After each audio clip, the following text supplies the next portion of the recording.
Welcome guys to another episode of Guerreros Podcast. My name is Jonathan Solis and today we have a very good friend of mine, Veronica. Today we have someone speaking on a very interesting subject because especially out here in California, they just legalized the use of it about how many years ago? Since 2018. Since 2008. So it's been a few years already, more than a few years actually, that they legalized the use of cannabis and actually being able to go to a dispensary and buying it. So today we're going to have Veronica talk to us a little bit about that, and then also a little bit about how she's in the industry itself and what it takes to be in it a little bit. So Vero, would you like to introduce yourself a little bit to our audience, let them know what you do, how you do it? I actually started in the cannabis industry back in 2020. I started in retail dispensaries, and from there my journey continued until now that I am helping build a distribution center, as well as a delivery service. And I also add value to our software company. She's basically in the industry herself, right? The cannabis industry. She's helping build a company by taking basically on every possible role that you can think of, okay? So one of the most interesting things to me is someone that took a leap into doing something without knowing it, okay? That is a warrior mentality. That is a strong mentality. You gotta have grit for that type of commitment, right? When it comes to building a company. Veronica, like I said, it calls my attention, not because of the weed part, right? Which to me, of course, being a former, I was gonna say former addict, a former user of cannabis. Jesus. But we'll get into that later. But as a former user of cannabis, it was interesting to me that someone without the knowledge of building a business, building a company, especially a cannabis company, I would imagine that you had some type of knowledge about cannabis, right? Yeah, so the main thing is that I have cannabis knowledge, but I have no experience in what it took to run a distribution center, what it was about.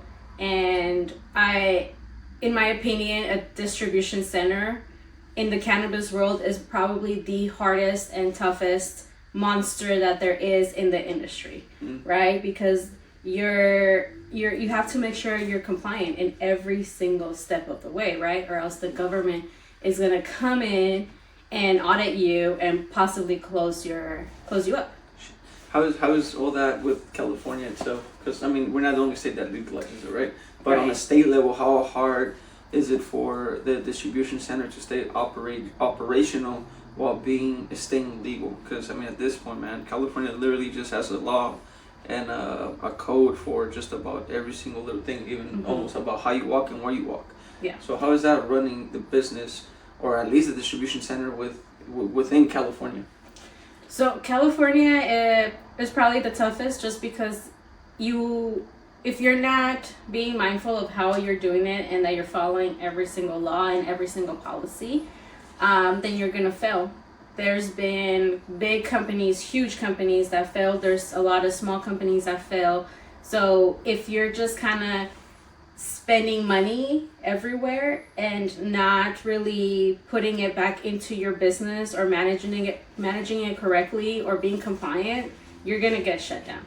There's big companies that were given over $3 million and all of that money is gone. A lot of their product was shit. They're not keeping it in a cool place, so there's no temperature control. So that can also add to the devaluation of your product, right? So you have a product, and if it's being in, let's see, a temperature of 80 degrees, you're cooking it, right? And that has effect on the actual chemical components that make up that flower or that product, right? So now you're messing with people's health at that point, right? Because then the quality is going down. How is that going to affect your customers? And how long have you been actually managing the whole distribution center now? So I started in October of 2023. So I've only been in it for maybe 7-8 months. Okay. Yeah. And what do you think has been the greatest obstacle for you, other than possibly wearing every single hat possible within that center? Man, just everything, right? Like everything falls on you. Oh, You yeah, have to figure it out. Yes, I have a great team behind me that backs me up, but there is, because we're such a small team, you are wearing like a crazy amount of hats, right? So you're the backup. You're the person that's on the phone talking to dispensaries, talking to the farmers, talking to just solving problems, right? Even yesterday, I was on a trip. I went up to Arcata and I came back. So that's a 1 day, 12-hour drive. And on the road, there was things that I still had to solve.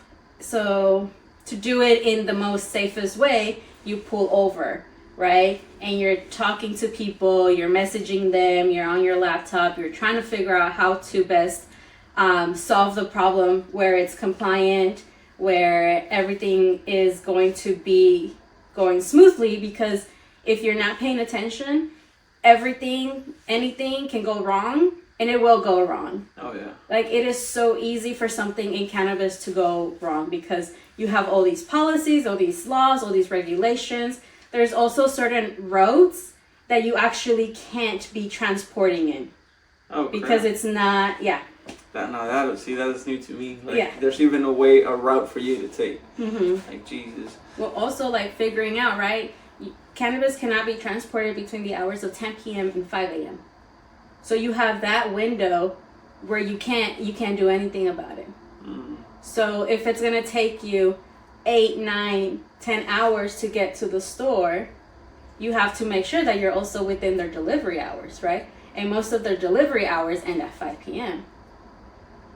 God, that's a whole mess around of schedule right there, man. And then you have to schedule your gas stops. You have to stop for gas. You can only go like 300 miles or so before you need gas. Mm-hmm. And then you have to eat. You have to kind of pull over and rest. You gotta hustle hard. There's no lunch breaks. You just gotta keep. No, I'm just kidding. You gotta stop. But the key component is great food, great water, high-end freaking minerals. Like, you have to make sure that you're taking care of yourself, or else it's gonna wear you out. You're gonna fall asleep on the road, which is not good. Yeah, definitely right? not. So when it comes to running any business, literally any business, as you can see, it sounds like even especially in the cannabis business, you have even more of an eye on you about how you can even do anything, right? I mean, for me, construction, I don't have someone 24/7 on me stopping by, but I'm pretty sure with you probably get more attention from government entities than anything, right? Mm-hmm. So what is it like to deal with, because there is certain aspect to where you're gonna fail, right? Mm-hmm. So how do you deal with certain things, like let's say something didn't go right, or now you have to go back and make it right? How do you deal with that scenario where things are not going your way? So there's different scenarios, like one for, let's say, lab testing, right? Because every product has to go through a lab and get tested. If those test results don't come back the way that you wanted them to be, then it's too bad. Like, there is no way around it anymore. You can't retest it.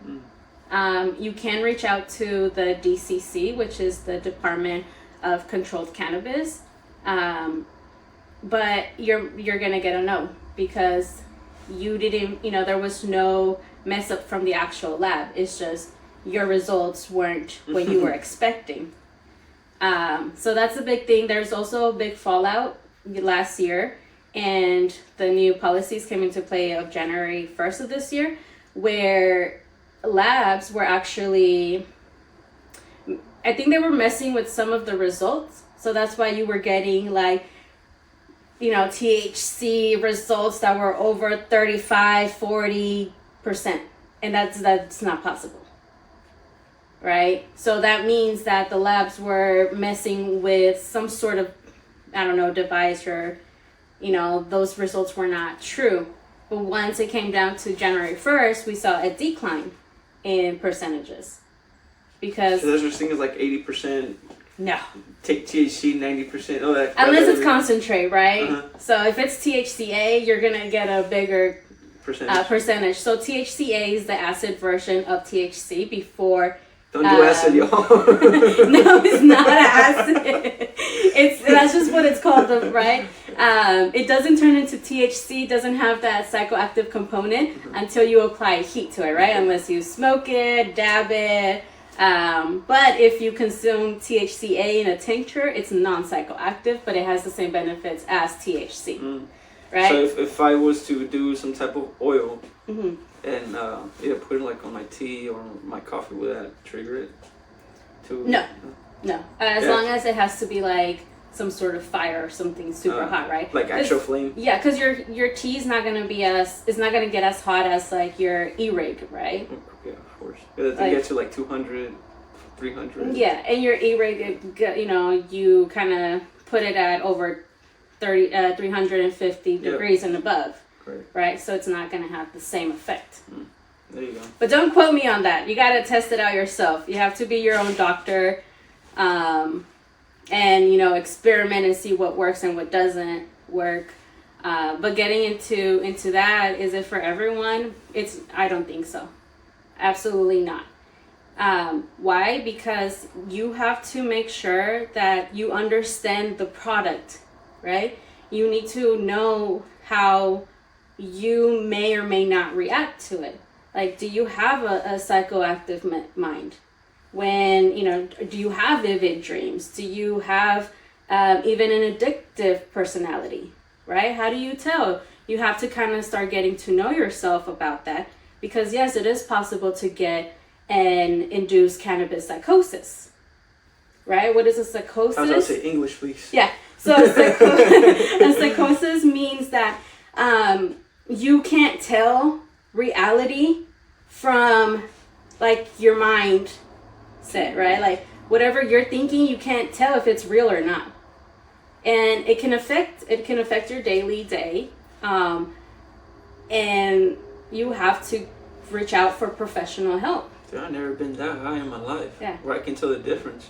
But I mean, like I said, I used to smoke, or I used to dab like all day long.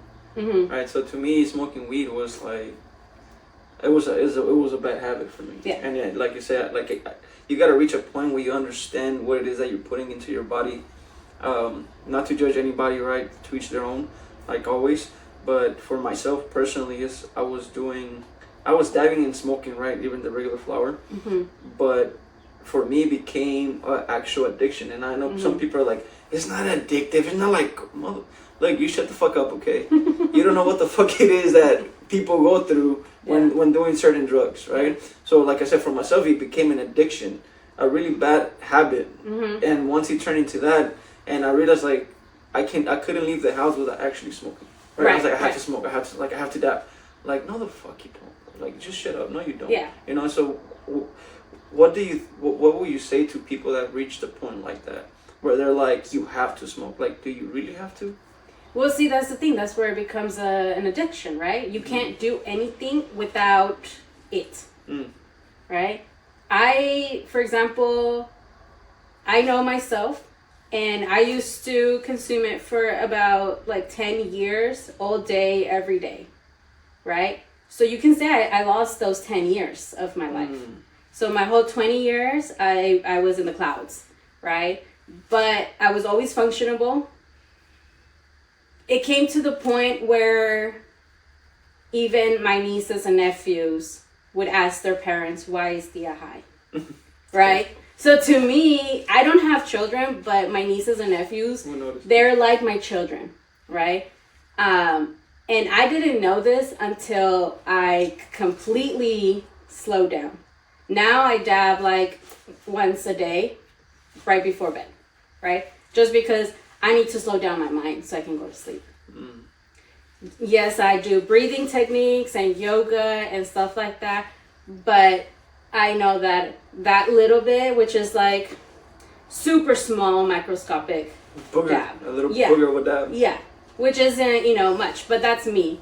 I know myself, I know what I want. Dude, and that's the thing. Like, what do you want? Like, I've seen people do a whole freaking just Yeah, big no, I old can't. No. string spaghetti looking thing, and I'm just No. like, where the fuck is all that going? Yeah. I'm like, Jesus, like from what I've read, it's like the first 5 seconds of you taking or inhaling that the whatever type of cannabis you decide to smoke, whether it be oil, wax, or even flour. Like the first 5 seconds that you hit it, it already retained as much as it could. Yeah. Right. So after that point, you're inhaling freaking 3 hours of tar nonstop. Like you just literally hurting yourself. And you're reducing the oxygen in your brain. That's how you get high. So you have no oxygen in your damn brain. That's when people start passing out. It's because like you've reached the level where your brain is trying to fight for oxygen, right? So don't hurt yourself because you want to heal something else. Yeah. You know. The other thing too is you can stop. You really can. It just depends on what you want and how you want to handle it, right? Like I said, I would be high like all day, every day. And it's not until now that I really I took control over it. I don't really need it like that. I don't feel like I need it. I go about my day without it. Nice. And it's possible. Like I've seen some people where it does take over their life, and I'm just like, you have no motivation, you're not doing anything with your life, like you are constantly depressed, you're just like, oh, life sucks, let me just take a hit and I'm gonna be happy, right? No, then you need to figure out what else is causing that, and how else can you solve it without a substance. Yeah, I think a clear mind works better than a mind under any influence or any vice, whether it be alcohol, weed. Like literally, a clean body will help you think much clearer. Yeah. Right. At least that was my experience. Like I wouldn't dream. I stopped smoking probably the second week. I was like having these dreams that felt so real, and I was just like, what the hell? It does suppress your dreams. Yeah, and I was just like, what the hell, dude? Like, I thought it was a lie. But when when month 1, month 2, month 3, and we're like, dude, like, you're dreaming every day, and you actually remember every single dream that feels super real to the point where, like, right now, my wife and my kid are in Mexico, and I woke up, and I was like, oh, shit, he's not here. Like, who the fuck am I going to hug? Because I was dreaming that he was, like, my kid was laying next to me. And I'm like, what the hell? Right? But it's just the effect that certain vices have in your mind. Like I said, not just necessarily weed, right? But, like, alcohol, people out there doing coke, man. Like all these vices, they're just not good. Like for alcohol is looked at much with a less type of hatred towards it, right? Yeah. Just because it's more common for people to drink, but it doesn't make it any more different than any other well, I'm gonna call it drug, any other type of drug or vice that you put into your body. At the end of the day, you're altering the way you think, altering yourself being into not being your normal person, your normal being, right? So for like you mentioned right now, you were able to be like, you know what, my nieces and nephews were actually asking about that stuff, and that to me hits hard because one of the things that it did for me, it was I stopped enjoying time with family just because I was high and I didn't want them to see me high, right? And I'm just like, damn, dude, all this, like you say, a whole decade, and I was smoking since I was 18. Yeah, since I was 18, so it was like 18, up to like 32, 33, 34, so you're talking about a pretty good amount of time, right? For like 10 years, 15 years, Jesus.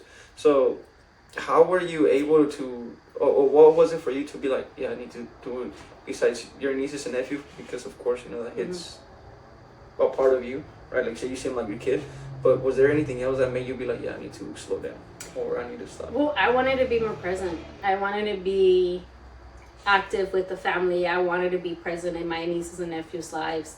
My want was bigger than my need at that point. And I didn't know this until I had completely slowed down and was having open conversations with my siblings, right? And that was the major thing. Like, Diavero doesn't smell like weed anymore. And to me, I was like, yeah, I don't smell like weed anymore, you know? Because there is this, like, for me, like, at the end of the day, like, I don't like smelling like smoked weed. Yeah. Right? Because there's this stench that stays on you. So me wanting to be more present in their lives and in their memories and making just those core memories with them and my family was just a bigger want than what like the substance had power over me, right? At that point, I wanted to have I wanted control, I wanted the power. So what did that mean? It means that I needed to make certain changes in my life to have that back, right? Because yes, when you're on it, you are technically numbing a part of you, right? You're numbing some feelings. Yes, it's fun and everything and it's healing, but everything within its own proportions, right? Just like sugar and coffee intake. Those can become addictions, and those also change the molecular components in your brain, right? So that's why you have what they calling now is if you have sugar in your brain, it's going to produce Alzheimer's or dementia.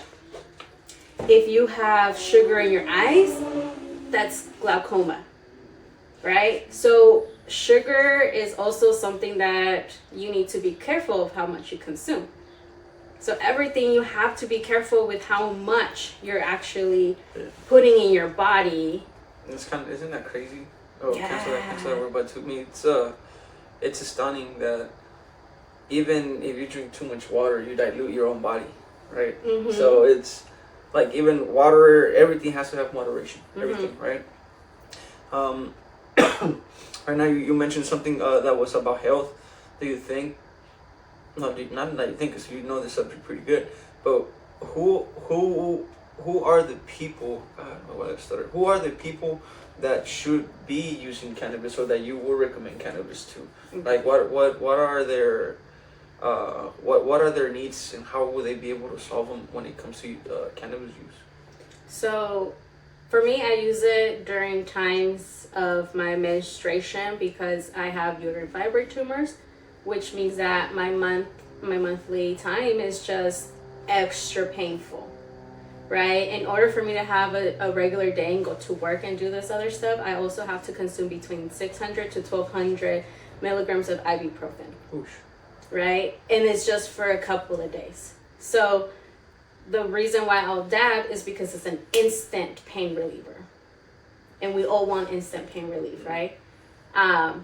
But for people who are going through like cancer and people who are just, going through chemo and they can't eat, THC is great for that because it attacks the cancer cells as well as it creates appetite, right? So that's why you get the munchies when you smoke something that's like 30%, right? Because the higher the percentage of the THC, the hungrier you're gonna get.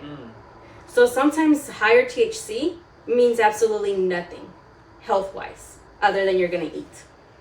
You're gonna,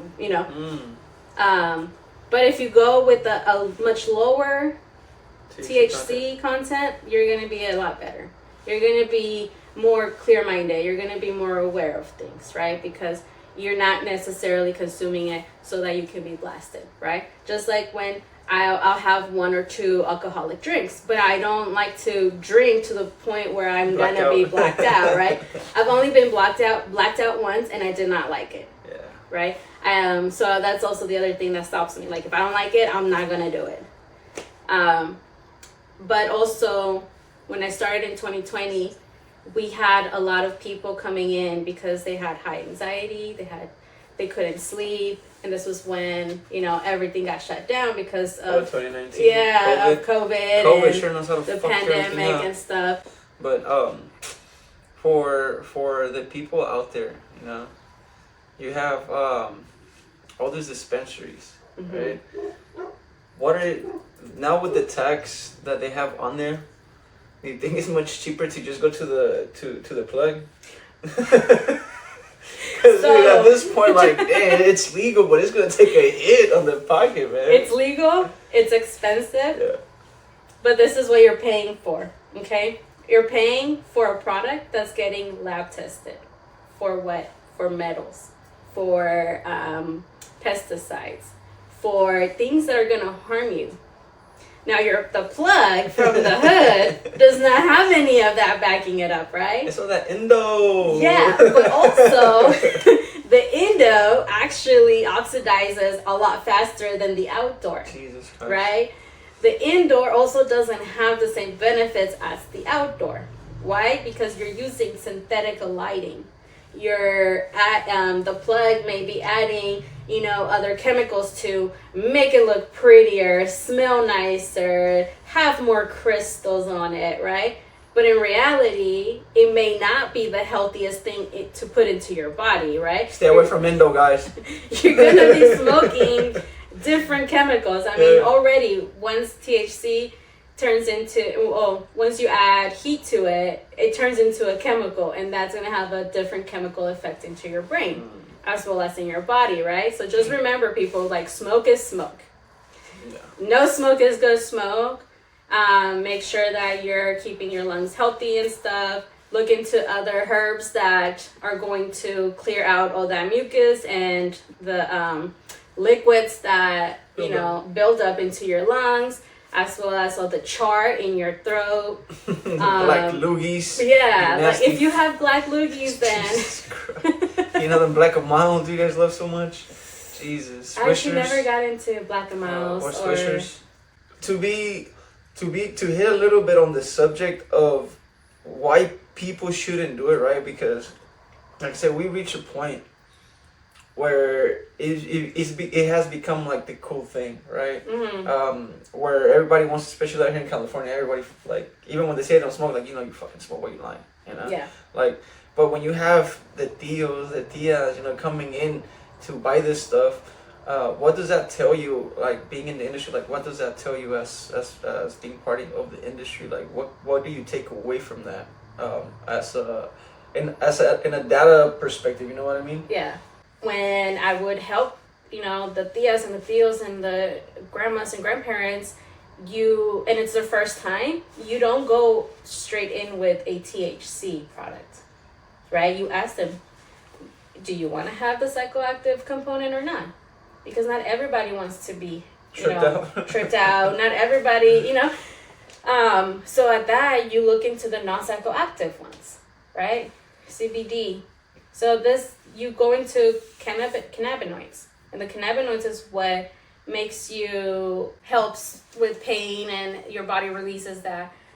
So the THC molecule has the same structure as that, so it's able to plug in, just like, in an outlet, you can plug in your phone. It's the same thing. It plugs into your system, into your cannabinoid system, and then now you don't feel any pain. But other than that, you also there's another thing that you look into, which is terpenes. Terpenes are what gives it the smell. It's what gives it the feelings, right? So just like weed has all these cannabinoids, so does chiles.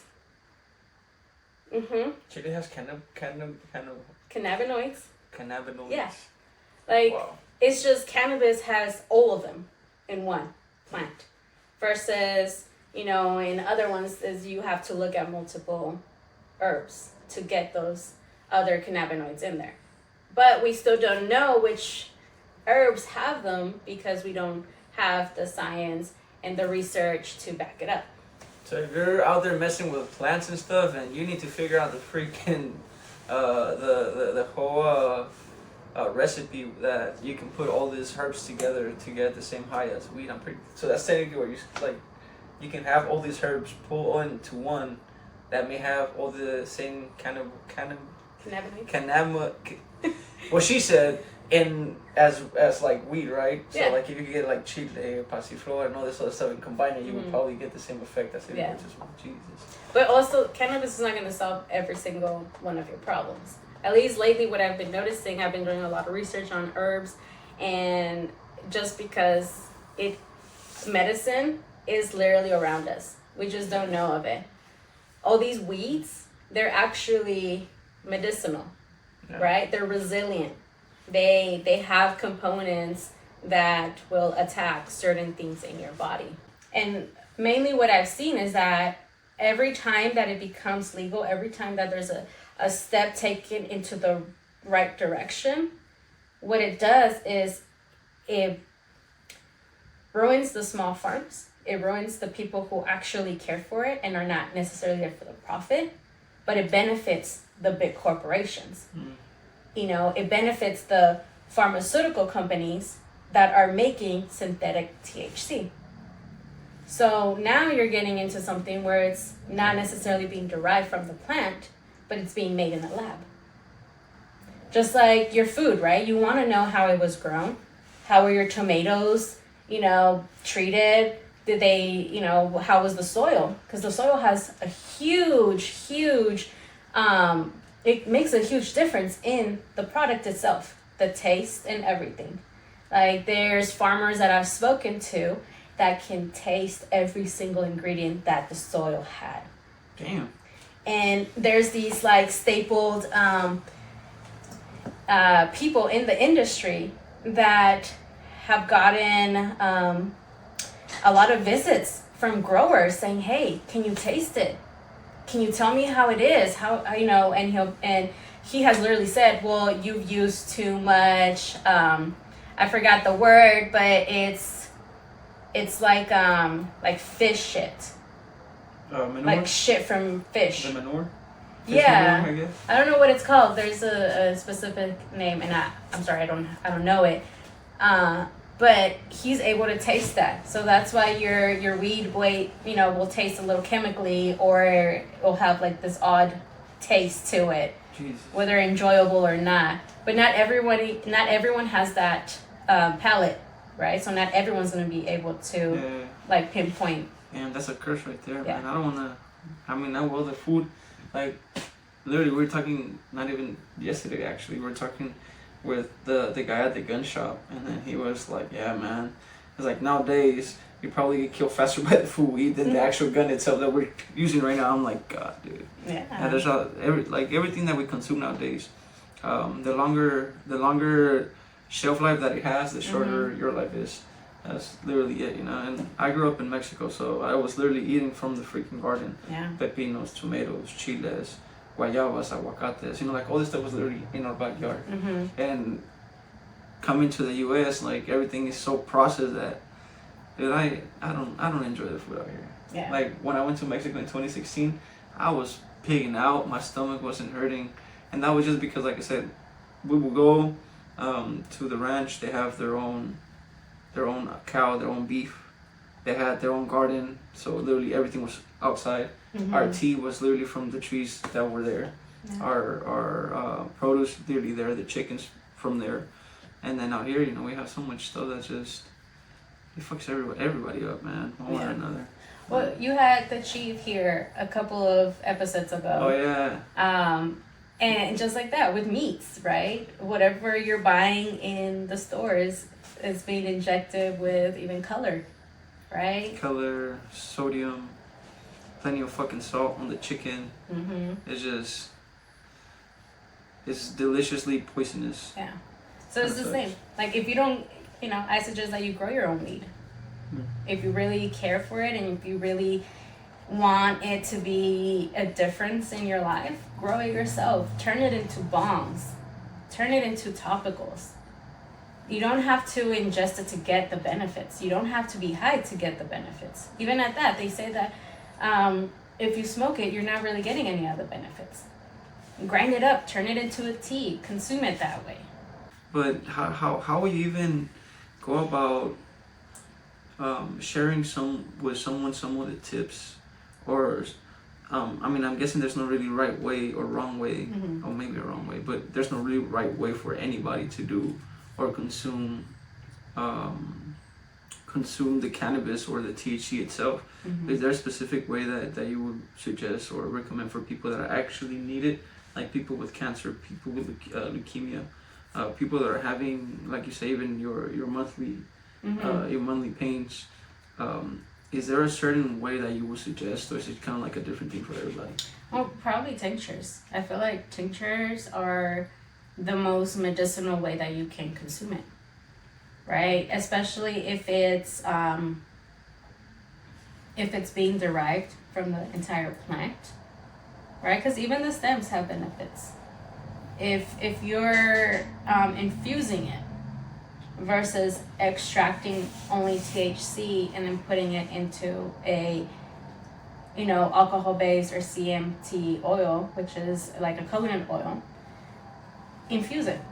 So I have a story where one of our family friends, he actually was diagnosed with colon cancer, right? And he was always 100% against cannabis. So against it until he got diagnosed. And at that point, like, he couldn't really eat, he couldn't really do much.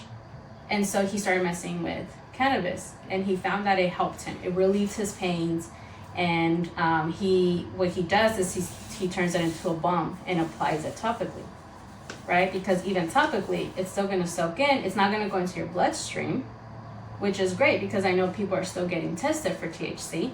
So if it doesn't penetrate to your bloodstream, then there's it's not going to show in any test. And it's still going to have some relief. So people with arthritis, right?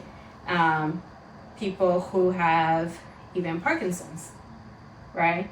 And if you apply something, because it's anti-inflammatory, with people who have more of a, illness that is deteriorating their body, that's causing, like cancer, you might want to ingest it.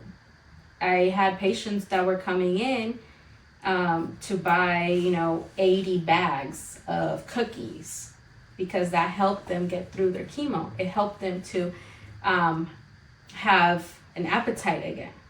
So in that sense, you should consume a high dose of it. But you have to also know that what you're doing. Even if you don't know what you're doing, you have to do some research. You have to figure out if it's going to be something that's going to work out for you or if you need to look for an alternative. Right? Because it's not for everybody.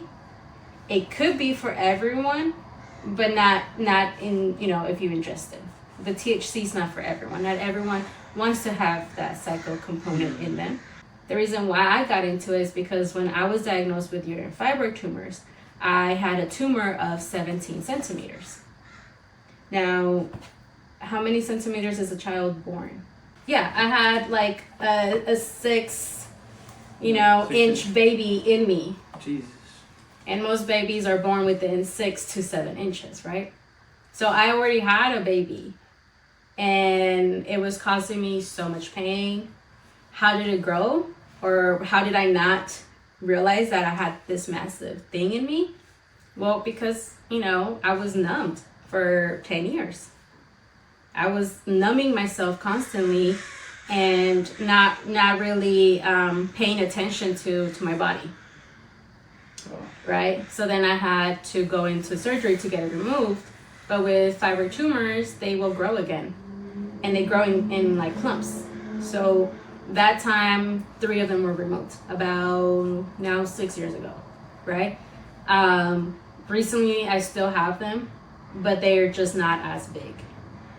And for me, my journey now for my health is looking into all these other herbs, right? Because I was trying to deal with it with cannabis specifically, but it can't do it by itself. So I'm trying to include other herbs into it, and looking into them like mugwort. I'm also looking into, dandelion teas and wild yam. So all these other like herbs that will work in conjunction with the cannabis. So you getting into the cannabis industry, was it just kind of like because of what happened to you because of your health? Yeah.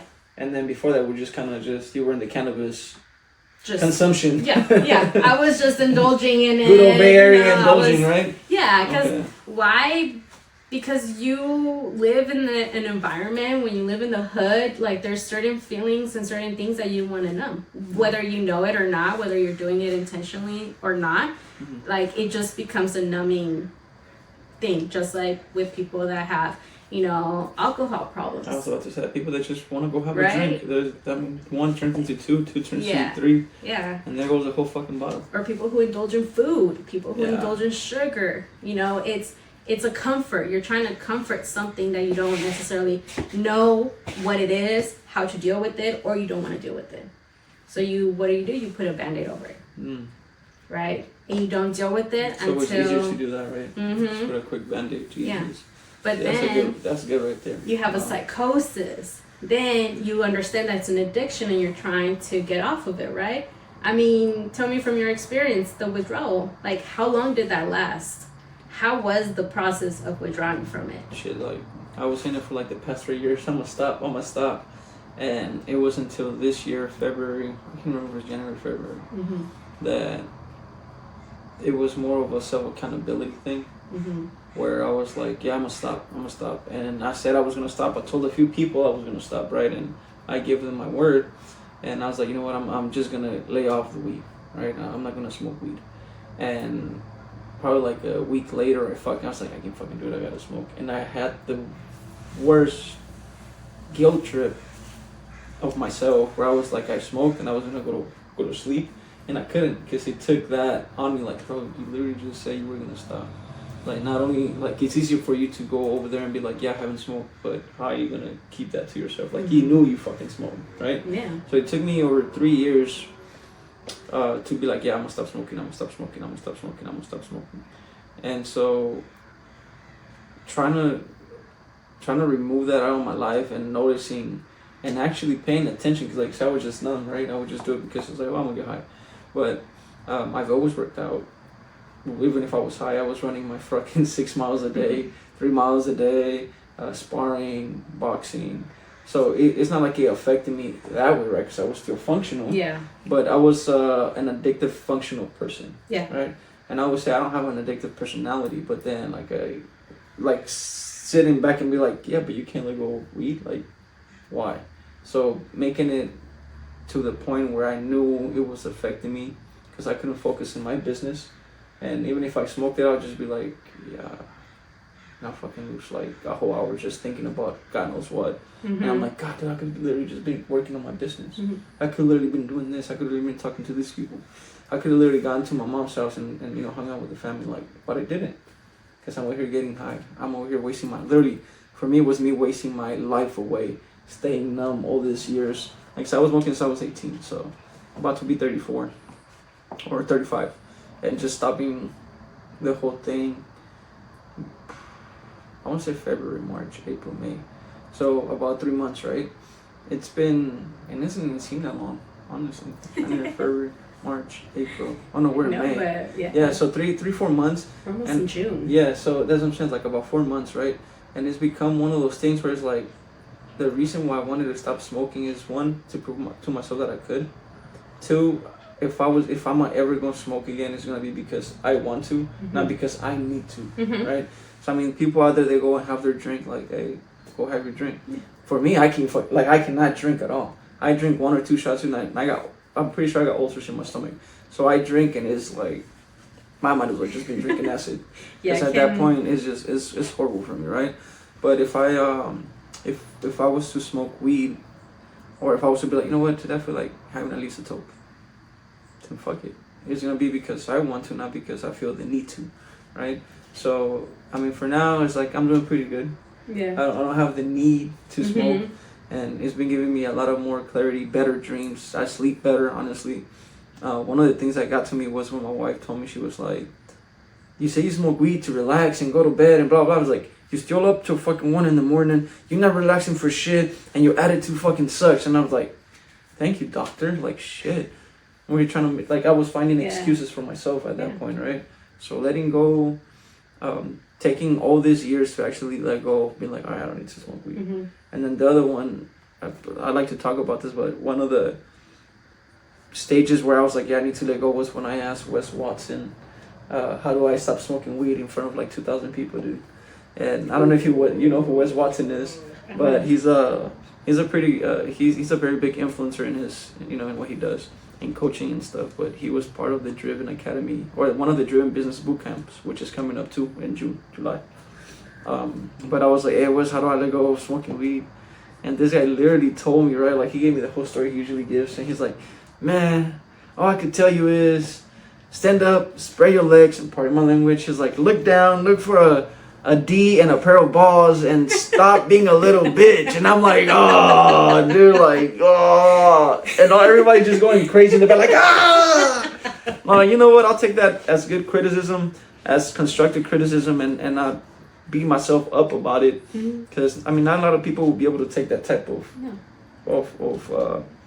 advice, direct advice like that in front of all these people. They're literally just calling you a little bitch. Like, damn. But I mean, through that, I mean, a whole separate story, right? But I mean, through that, I was able to meet some great people just from pulling myself into a vulnerable position. But that's for another day. But just like situations like that, where people put in perspective, like, bro, it's weed. I was over here doing fucking some hardcore fucking drugs, and you can't let go. Meth, it wasn't cocaine. Exactly, and you can't let go of weed. Like, are you freaking kidding me? Yeah. Like, yeah, that's how you know you're fucked, because you already can't even let go of weed. So, I mean, addiction comes in many forms, from too much food, eating too much food, to overworking yourself, being addicted to work, being addicted to sugar, being addicted to concentrates or any type of vice. Porn. Yeah, porn. That's another big one. Don't love yourself too much. But no, love yourself enough to have a respect for yourself, because you can't change if you don't love yourself, right? Now, pleasure is a whole different thing, but self-pleasure. Like, you gotta love yourself, and sometimes we need those conversations with people around us, right? Those tough conversations that, hey, you say that it's doing this, but in reality, it's not doing shit for you, you know? Yeah. So, and because we don't see that. We're in it, so we don't see how other people see it or are experiencing us, right? Or even the call out, right? Yeah. So, like, for you, it was your wife. For me, it was eventually my siblings telling me, hey. So I'm pointing it out. You know, it's hard, but the truth hurts, but it's the truth. And quite honestly, like, for you to go into, like, yeah, or at least to me, it's pretty amazing that you went from being a consumer, right, to being in the industry. Of course, you still consume it, but you control it, and now you're so deep into the actual business side of running a dispensary. The what? A distro. A distro? Oh, a distro. Ooh, distro. I learned a new word today, y'all. But you know what I mean? Being in the industry itself and running a whole business in the distro. Right, to me it's amazing. Yeah. About 7 months in, hearing your stories on our Friday calls, and we're like, yeah, I'm doing this and I'm doing that and I'm wearing this hat and I'm wearing that hat, dude. Like I said, that's one of the biggest reasons why I wanted to bring it on too, because you don't have to have everything ready, or you don't have to know it all. You don't have to have the freaking green light to be like, all right, it's my time to go. Your time to go is literally the minute you start doing anything that you want to do. Even for me starting a podcast, I don't have the fanciest of camera, the fanciest of setups. I don't even have a backdrop or a name to be like Guerrero's podcast. Because to me, honestly, does it add value and shows respect for my audiences? Yeah. But if I can get the message across, if I could get a good view, good audio for you guys to listen to, I think for me that's good respect on my part, right, to bring this information to you guys. So like for Vero, just jumping into the whole business side of it, wearing all the hats. Literally, I mean, I'm pretty sure you had a few scares here and there about running all this by yourself, right? Yeah. I mean, it's always frightening, right? I'm putting in like every now and then 1,000 miles a week. Jesus. Going from the tip of the Northern California to going to the tip of Southern California, and then to the sides. Jesus. And it's all because you're building something. The other people are gonna come, but you're building something. So as a business owner, you at some point you do everything. You wear every single hat until you build it enough to start adding other people that are gonna add value, and not just be there for you're not just paying for a body, but actually add value to. It's called delegation, to my people. When you start to delegate into other people, which is kind of where I'm at as well with my business, which we're almost there as well for All Roads. We'll soon be hiring a GM, right? So that GM is literally gonna be my clone. Mm-hmm. I'm a step away from being in the business and working on bringing on more business, right? So little clone me, Jonathan, right, is gonna be doing everything I'm currently doing, I'm gonna remove a couple of hats, let them take care of that, build a team behind them, right? And then I'm gonna be building the company in a way that it's bringing in the business, right? Because everybody looks for me, right? If you look on all the reviews, it's Jonathan. So now we got to get another name in there to be able to start doing what I do, the way I do, like I said, bring that value, right? And the only way we can do that is through having our mission for the business or yourself, whatever the case may be, right? Typically a mission for the business and one for yourself, as well as your core values for the business and yourself. So it's seeing how you're actually taking on all this experience and all this new work, and then honestly it's just putting yourself in a vulnerable position, because I'm pretty sure there comes a point where you don't know it all, right? You're learning all these new things, and you're putting yourself in a position where it's like, yeah, I don't know it all, but I'm learning. And there's fear, there's a lot of questioning, but more than anything there's a lot of action being taken, because I don't think you will be even 7 months in with just not having any type of grit or type of commitment, right, to learning to run the actual business side. The only fun part about wearing so many hats is that every day is different. Every day brings different problems. Every day you're solving different problems, right? And I think I'm a problem solver, but man, it's fun and it's stressful. I think this is the most stressful industry I've ever worked in, just because of all the different moving parts that are constantly changing. Everything's changing all the time, regulations. Do you do sales as well? Me? Yeah. No, not necessarily. So you just focus on making sure that everything is running smoothly. Yeah. While someone pretty much handle the whole money part and then bringing the business in part. I feel like to be a salesperson, you have to kind of have a certain personality. Not everyone can be a salesperson. You know, it's not the You think easiest. they could get trained into it? I think so, with the right training, the right coaching and everything, yes.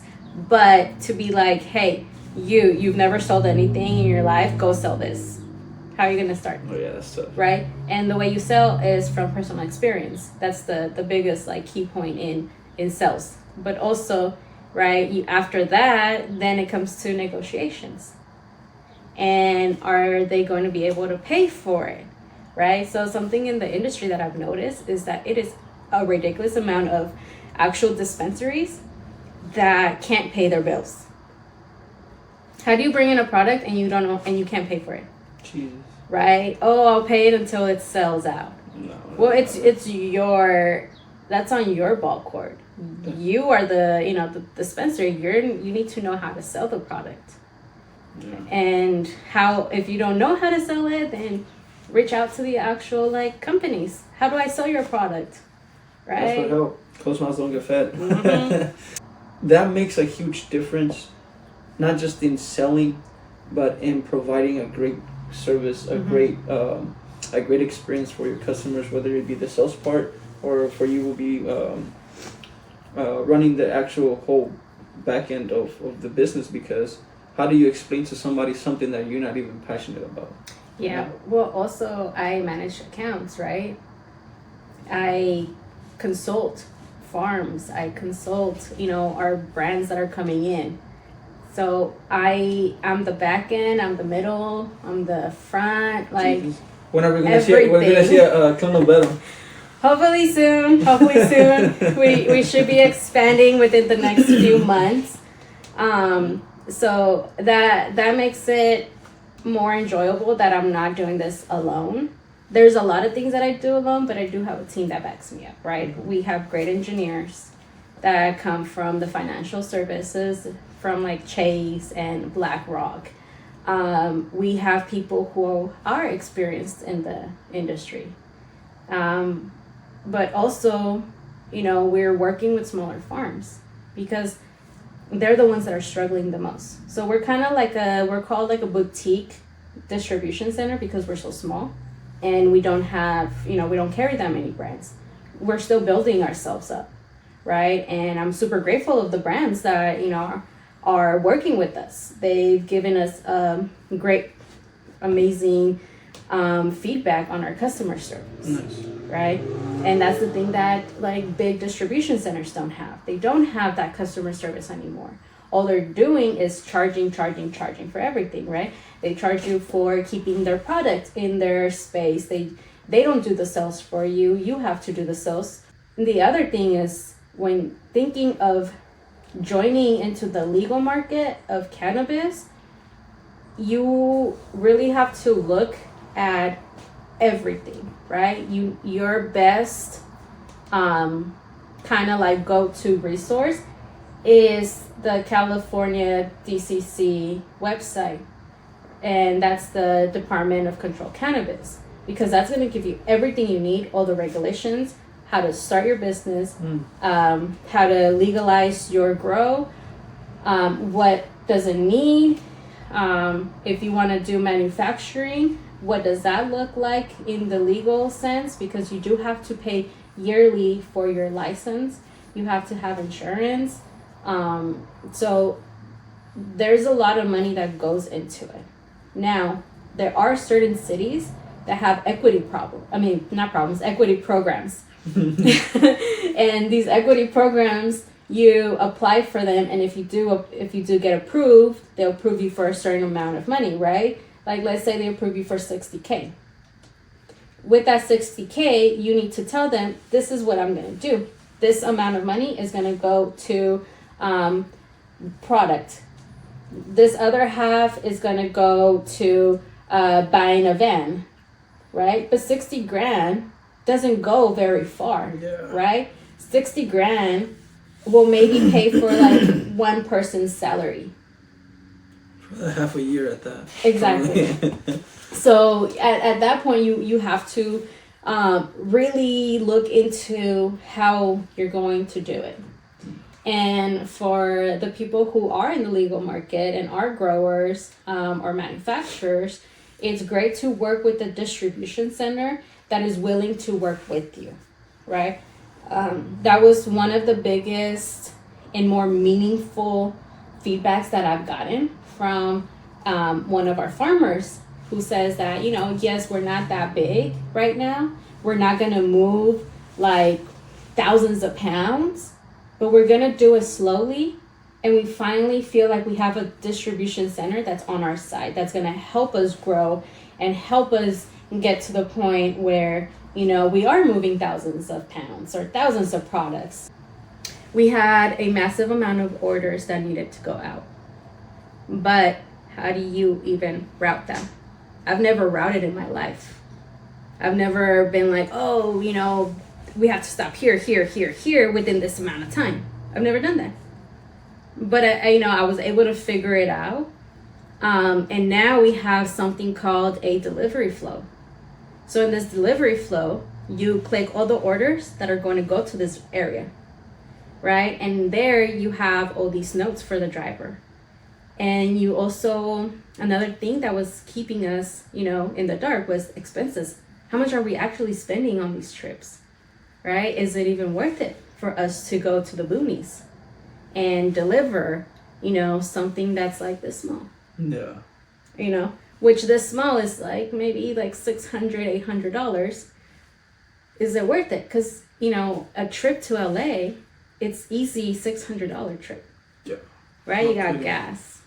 You got boarding. You have, lunch. You have to feed yourself.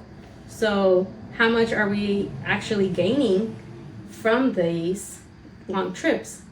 So all this data now is going to, in the future, is going to kind of guide us better in how can we better use our time, our resources, as well as what is it that we actually really need to run this business, right? Yeah. Because you don't really know until you're in it and you're spending money and you're spending time and you're spending resources, and then at the end of the day, you're left with either nothing or a negative balance, right? So you don't know if you're actually profiting or not, because your data, and with our software, you can also say, hey, this van has this amount of products. So even for a utility van, right? You will have a way to plug in all the tools, you know, everything that you need for, you know, the job, the next job. Nice. Right? So Yeah, you can have, like, in your truck, you can have a way to say, okay, in my truck, I have all these tools, I have all these springs, I have this, and that, and it keeps track of it. So you can go back into your data and be like, okay, I am down to these amount of things I need to replenish, right? So it's a way to be able to have, like, visibility. You just gave me an idea. You know, of everything that you need, everything that's gonna prepare you for the next job or for tomorrow. How much are you spending on gas? How much are you know? So it's a way to, and you can take pictures and upload the profiles there.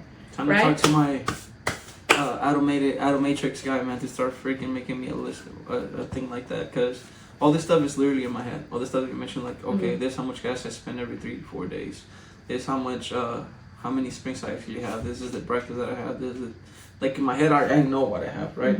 So in my head, I already know what I need to replenish back into my truck to continue to have the products, right? And so, literally, it just comes down to what you don't track, you really can't grow. Right? Exactly. So you gotta have your KPIs in place to be able to understand the direction that you're heading on, and if it's actually the direction you want to go on, right? Because your goal can be, you know, whatever your goal may be, and then you're through whatever you're doing, you're like actually going away from that goal. So having something in place where you're actually tracking everything from what you're carrying to the delivery times to the gas to the every single little detail, then you can kind of backwards engineer it to be like, all right, we're not doing this time. Let's start getting back into where we actually need to go. I think it's pretty cool that, you know, it's and I mean, you heard us talk about it last, right? It's with CRM systems. It's typically what you have for those that don't know, a CRM system is like CRM. Basically, it's a way to track how you're dealing with your customers.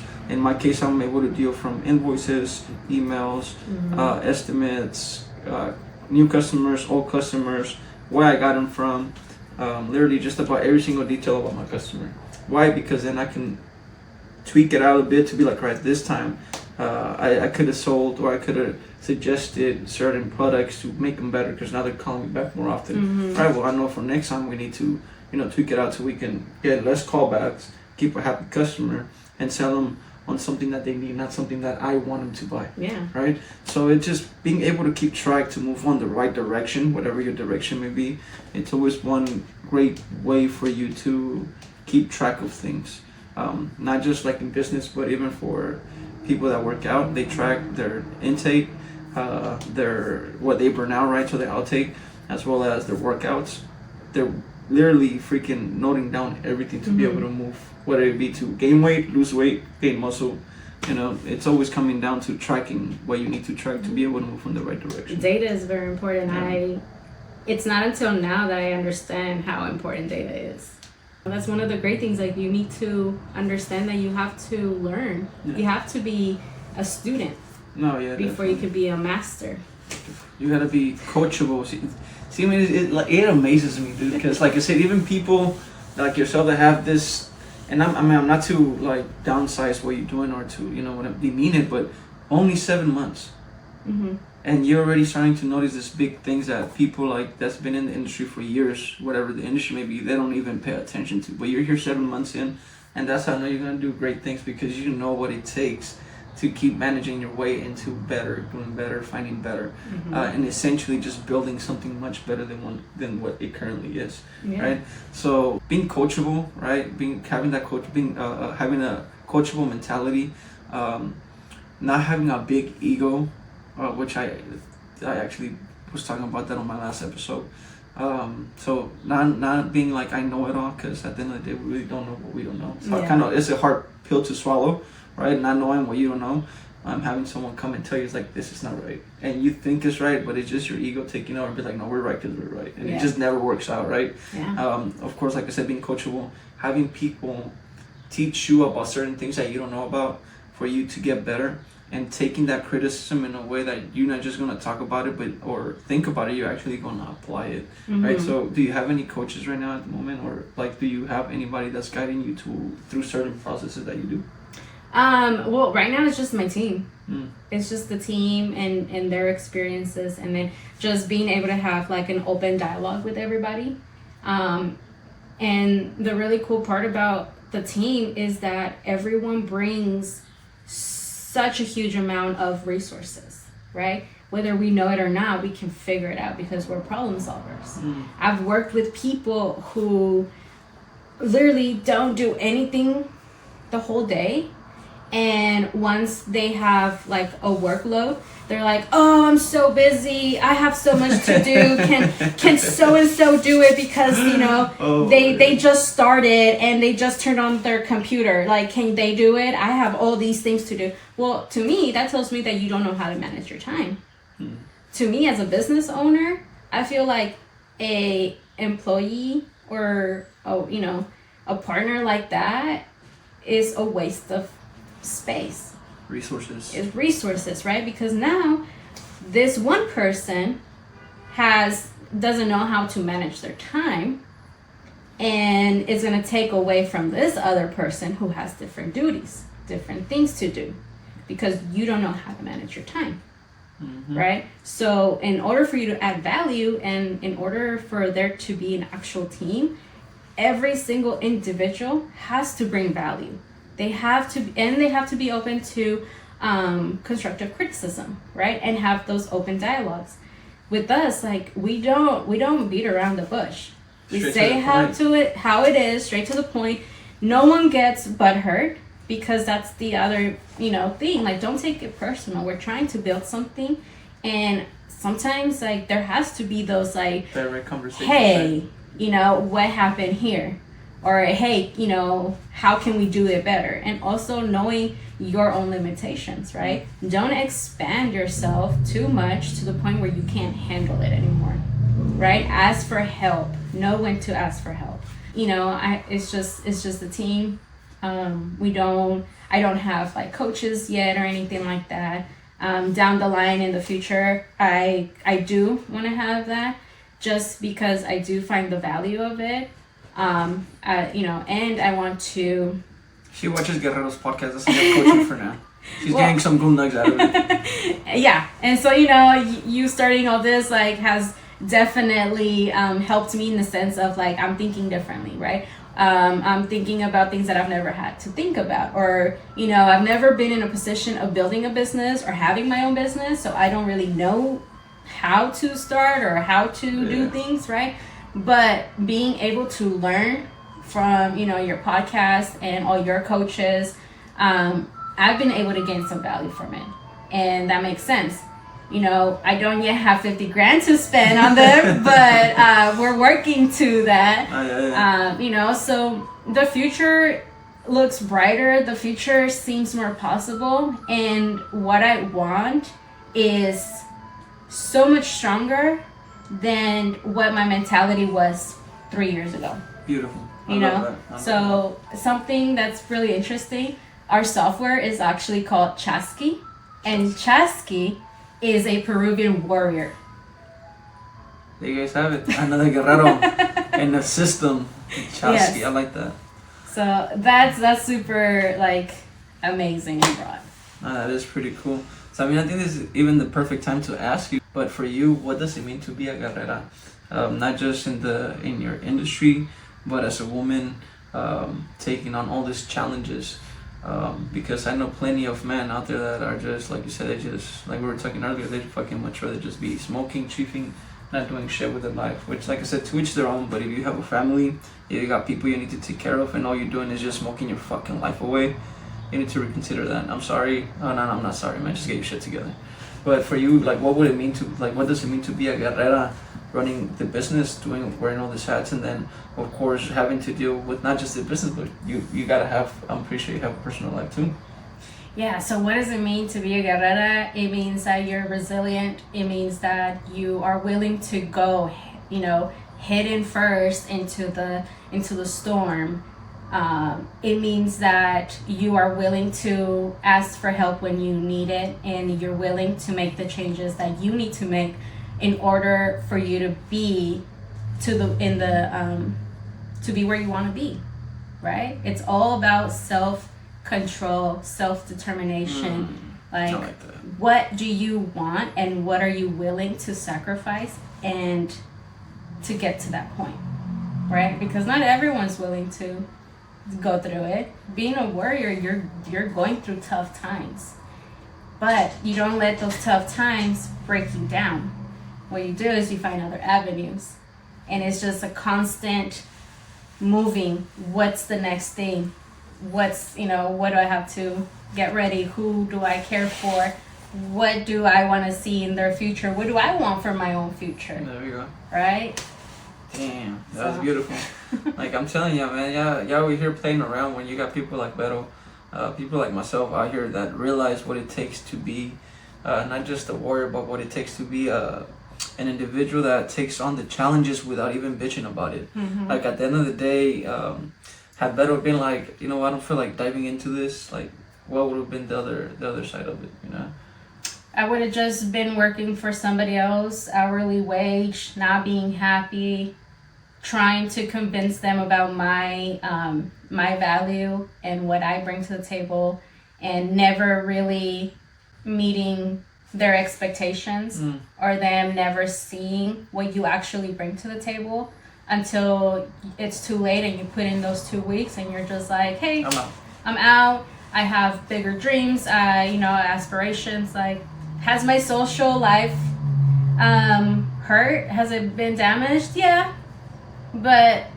my social life will come back. You can always do that. Yeah. But you will never have the same opportunities if you don't take them. If you see them and you don't go for it, then the opportunity is gone. You gave me the chips. And you're just because I know what that is like, dude. And I literally I think I just posted a video earlier. I was like, if you're scared to network, it's like you're not just losing on money, you're losing on a lot of opportunity. And that's literally as business owners, right? You have this amount of opportunities that come to you, right? And it's just literally one door that you knocked without even knowing, because you're already part of this journey that you jumped into. Like I like to say, once you jump into this pool, there's no shallow water. You're fucking swimming because you're swimming, or you're gonna drown because there's no other way out. Yeah. Right? So being able to find those opportunities and ceasing, not just freaking looking at them, but actually taking those opportunities and making the best out of them, is gonna be one way for you to grow much quicker, much faster.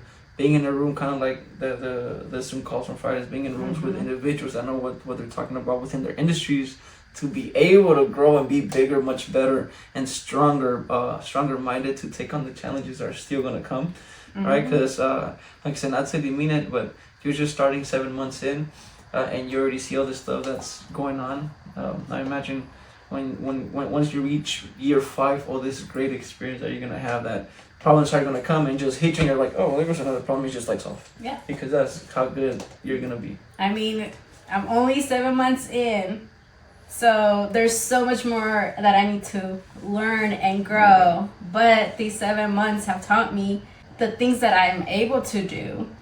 The most valuable thing is, how do you make it happen? You just make it right? happen. Like you can't just like say, I'm gonna do this, but you're like, well, I can't start it unless I have this and that. And it's like, well, then you're never gonna start, because you're never gonna have this and that, because you've never been in that position to know exactly what you need. Yeah. You know what Jonathan Rodriguez told me? You probably seen the interview with the Tocayo. He's like, yeah, man, I just whatever the case is, man, I just freaking jump off. Like, if success is down there and I gotta jump off this freaking ledge, well, I don't see where success is at, but I'm just jumping, I'm gonna jump.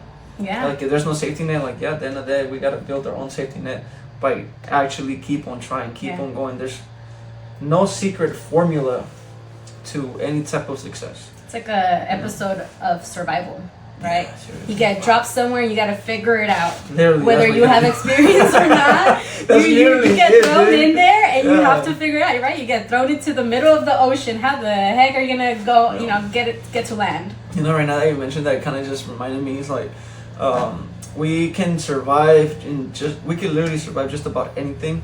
We just don't think that we can because we've never been put in those positions. But now, like, hey, I'm already in the position where I'm a business owner. Like, what other choice do I have? Like, do I really want to go back to a 9 to 5? Like I said, to each their own. For me, 9 to 5 is not it, right? But do I want to go back to that? No, right? So what other choice do I have? So you switch from 9 to 5 to a 24/7. Yeah, so I switched literally to 24/7s are better. You never have to clock out, so it gets that out of the way. You ain't gotta. But literally it became a 24/7, yes. But real soon, that's the beauty about being your own business owner, your own, like, an entrepreneur. You decide what you get out of it by literally. You decide what you get out of it by ultimately knowing how much you're putting into it, how much dedication you have, how much you gotta be real strong-minded, right? Because it's not for the weak, I like to say. But if it's like literally if you plant a tree, a lemon tree, like, and you want to get some delicious lemonade at the end, like, do you think you're gonna get a good lemonade by just planting the tree and leaving it there, not watering it, not nurturing it, not taking care of it? Like, of course not. Like, business will be the same way.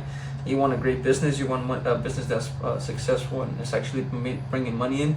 Well, you gotta take care of it. You gotta get good customer service. You gotta get good marketing. You gotta get good personal brand. Like, all this stuff there's really no freaking right answer. No. Other than whatever it is that you're going through, you just gotta tackle the problem. Make sure you freaking do the right thing with value, right? The other thing is, I don't know if you know this, but over deliver and over promise and over deliver on everything that you do, right? And the reason I say that is because it actually made a change for me. But for you that you're starting and you're actually networking around with, like, farmers and talking to other people that are within your industry, over delivering in your promise, whether it be like, hey, I promise we can get your product in, and then we can start getting this amount. But if you start over promising over not just getting their product, but being able to grow that they can send you even more pounds, every single week or every other week or whatever the case may be for your industry, to over promising on the delivery of that promise, right? And delivering more value towards them, whether it be like, hey, now I have someone else I can work with you too. Like, adding all this value and over promising is definitely one of the things that has changed for me in my business, which I'm pretty sure it can change a lot in yours. But if there's one thing that we can take out of this is, guys, nothing is easy. No matter what industry you're in, whether it be cannabis, construction, or just coaching services, right? No matter the service, you're going to end up with a lot of struggle. You're going to end up with a lot of problems. So you better be a good problem solver. You better have a good mental toughness on your side. You gotta be resilient. Yeah, dude, that's because it. it's not a straight route. You're zigzagging all the way until you get to your finish line. Yeah, and right now you say zigzag. I know you hike, right? So do you think it's easier to go straight up into a steep hill or kind of zigzag your way up? No, zigzag. There you go. That's why business use zigzag, y'all. Yes. That's literally it. Okay. And that reference literally came to my mind because success, everything that you wanting success, whatever success looks like for you, is on the top of the fucking hill. Okay.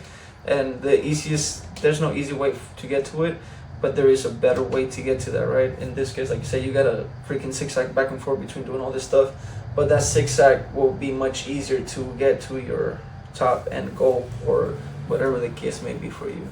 So Vero, I want to say thank you for coming to Guerrero's podcast. I appreciate you. Thanks for having me. We're gonna have her episode coming out on the 3rd, I believe, right?